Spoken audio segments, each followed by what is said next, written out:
compositor, e o Mozart era Mozart, né? E ele morria de inveja porque não conseguia chegar nos pés, e existe uma teoria que diz que o Salieri envenenou o Mozart, né? Matou o Mozart, né? Por causa de inveja mesmo, né? Então, assim, existe um componente na personalidade antissocial e na personalidade que é próprio da personalidade narcisista e vice-versa, né? Então, só que a gente não consegue. Os dois são dois tipos de personalidade muito difíceis, porque nenhum dos dois vai procurar terapia, né? Tão facilmente assim. Né? Por que geralmente eles não procuram assim?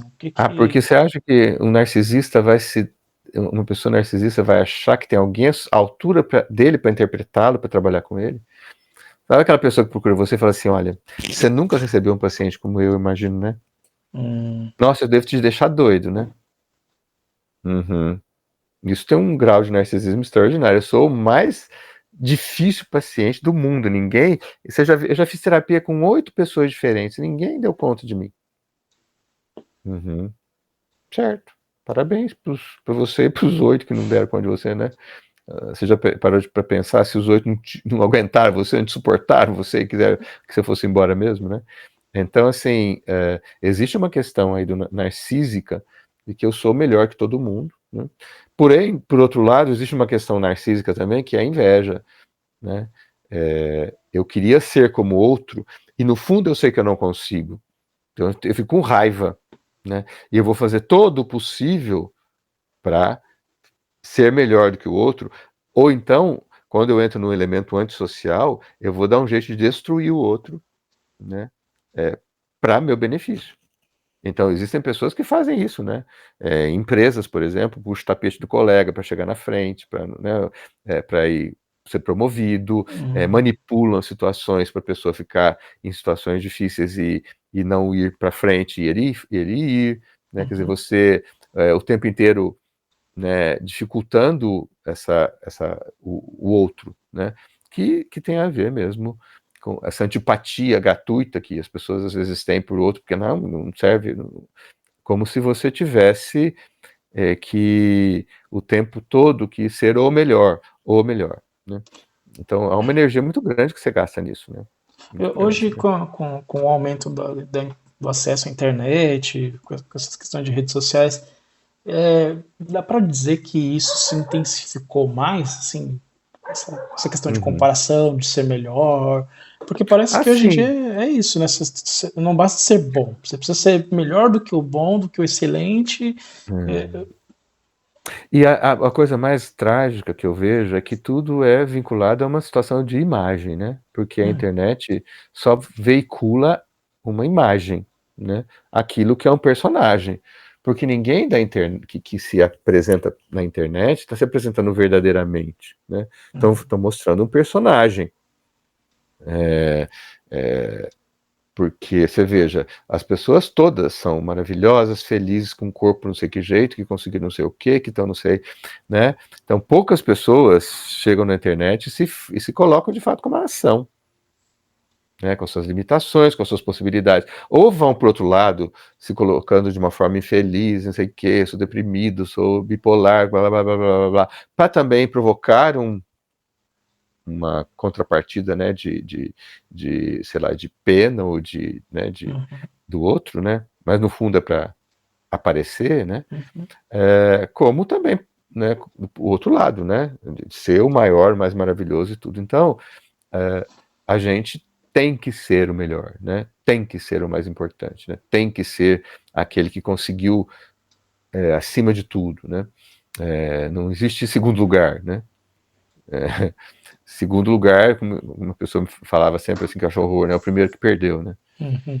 Então é horror isso, né? Horror, quer dizer, você percebe que só tem o primeiro, né? Ou o pai que fala, você tirou 8, por que não tirou 10? Né? Então você tem sempre que começar a exigir de você que seja, né?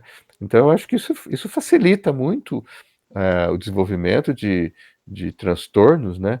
Que podem variar, daquela pessoa que tem uma autoimagem absolutamente negativa, né, que acha que não consegue nada e desiste de tudo porque não vai nunca chegar lá, como o outro que só acha que é demais e que, né, vai chegar só ele. E não admite, né, críticas, né, e não admite. Então, eu vejo isso típico nesses programas nesses reality shows aí de competição, né, que faz cozinhar, de comida, de fazer bolo, de fazer roupa, de não sei o quê. O cara foi excluído, né, porque o bolo dele tá uma porcaria, porque a comida dele queimou, porque a roupa que ele fez rasgou. E ele sai inflado, dizendo assim, eu estou orgulhoso de ter chegado até aqui. Viu? Orgulhoso do quê? Da tua comida ter queimado? Do seu bolo ter ficado uma porcaria? Da sua roupa ter rasgado? Presta atenção na realidade, né? Ou então, assim, eles não sabem avaliar o meu talento. Entendeu? Isso é o ultra narcisista mesmo, né? Que não consegue perceber que existem críticos, né? E que, apesar de um crítico ou dois não significarem muita coisa, se todo mundo está criticando você, presta atenção, né? Vamos rever, né? Mas, apesar de tudo, eu continuo sendo melhor. Então, nesse sentido, para eu escapar de um processo de autovalorização extraordinária de mim mesmo, de que eu não sou, que eu sou o melhor do mundo, né? Para um processo de prejudicar o outro, porque, né? Onde já se viu ele não gostar de mim, né? Ele tem que gostar de mim onde se viu.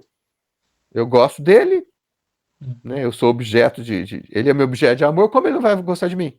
E aí que tá essa coisa que você tá, né? Dos stalkers que estão se falam tanto. Eu vou atrás e a pessoa tem que, né? Eu mando 2.000 mensagens, eu telefono não sei quantas vezes, eu preciso, o outro tem que ficar em volta de mim, porque se não ficar em volta de mim, ele não vai ficar com mais ninguém, né? Eu invado a casa, eu aprisiono, até mato, porque onde já se viu. E eu não presto atenção, viu? Se o outro não quer, não quer. Né? Eu que tenho que ver por que eu, né? Eu estabeleço isso, né? Essa relação com o mundo. Então, é um mundo muito difícil, né? Se você pensar, que piorou com essa questão dessa imagem que é passada o tempo inteiro, né? Dessa coisa que fica lá à mostra para todo mundo ver, né? E que de fato, é um personagem. Eu sempre acho, tudo que você publica em redes sociais é uma publicação de um personagem, né? É uma publicação que é uma estrutura virtual, né? Virtual já quer dizer isso mesmo, né? Não é real, né? Não é real. Né? Ele não está no mundo da realidade, ele está no mundo que está fora da realidade, né? Mas então hoje você com tem que pensar nisso. inteligências artificiais e um monte de truques de edições e tudo mais, né? Acho que Você tem que pensar nisso. cada vez mais, exatamente. Você tem que pensar que você não está na realidade, que aquilo lá é um personagem. Você não pode ficar inflado porque, olha, eu tenho não sei quantos milhões de seguidores, eu sou maravilhoso. Aquilo é um personagem. E é o que está acontecendo muito, né? As pessoas parecem que estão confundindo mesmo essa questão da realidade com esse mundo virtual. Eu me lembro de uma pessoa que uma vez perguntou assim, num diálogo com a outra, né? Nossa, mas você foi viajar? Ah, viajei. Ah, mas eu não vi fotos suas, né? Eu não vi fotos do lugar que você foi, eu não vi foto das comidas que você comeu. Como se ela não, assim, como se só pudesse viajar ali dentro da rede, né? Ela tinha que publicar o tempo todo. Não, é justamente o contrário. Eu estava desligado porque eu estava viajando. Não postou nada mesmo. O pessoal não sabia que ela estava viajando. Mas é isso mesmo. Como você não postou? Como isso? Onde você aonde viu? que você Tá viajou, doido, né? Em que mundo que você está viajando, né?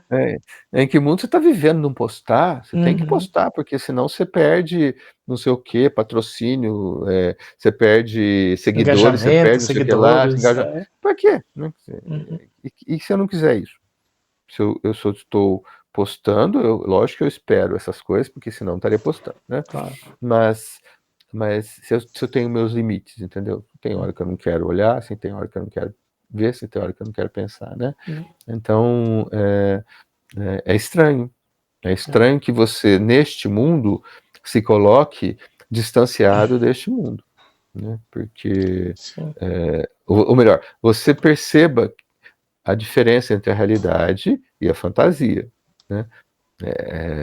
Entre o mundo virtual e o mundo real, né? São duas coisas diferentes. Eu não posso trazer o virtual para o real, nem o real para o virtual, né? Quer dizer, senão você fica numa coisa louca. Há muitos e muitos anos atrás, o Woody Allen fez um filme chamado Rosa Púrpura do Cairo, né? Que é isso mesmo, o cara ele é transportado, né, para um mundo né, dos dentro do filme, né, dentro do cinema, né? Ele tá vendo o filme, né, para lá para dentro, quer dizer, e como que você vive nesse mundo, né, e se apaixona nesse mundo, se o seu mundo não é esse, você tem que vir para cá, né? Você tem que estar na realidade, né? Então, viver na virtualidade é interessante mesmo. Põe lá os óculos virtuais, ou não sei o que lá virtual, mas depois tem que tirar aquilo que você tem que comer, você tem que, né? Você tem que ir no banheiro, você tem que trabalhar, você tem que pagar conta, você tem que, entendeu? Ir no médico, você tem que viver, né? E por enquanto a gente ainda, talvez um dia todo mundo viva nisso, né? Mas por enquanto a gente ainda, e ser humano precisa de vínculo real, né? De contato cotidiano, né?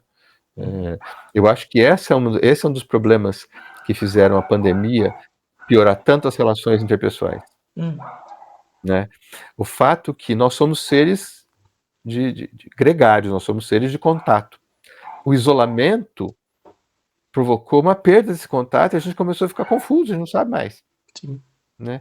Ter contato. A gente precisa reaprender a fazer contato, né?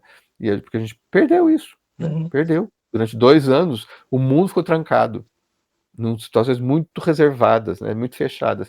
E a gente precisa retomar, porque nós somos seres de contato, né? Seres de vínculo, né?